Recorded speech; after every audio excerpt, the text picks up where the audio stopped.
أعوذ بالله من الشيطان الرجيم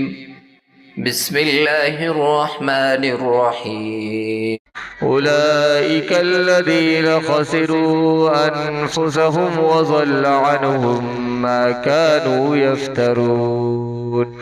لا جرم أنهم في الآخرة هم الأخسرون إن الذين آمنوا وعملوا الصالحات وأخبتوا إلى ربهم أولئك أصحاب الجنة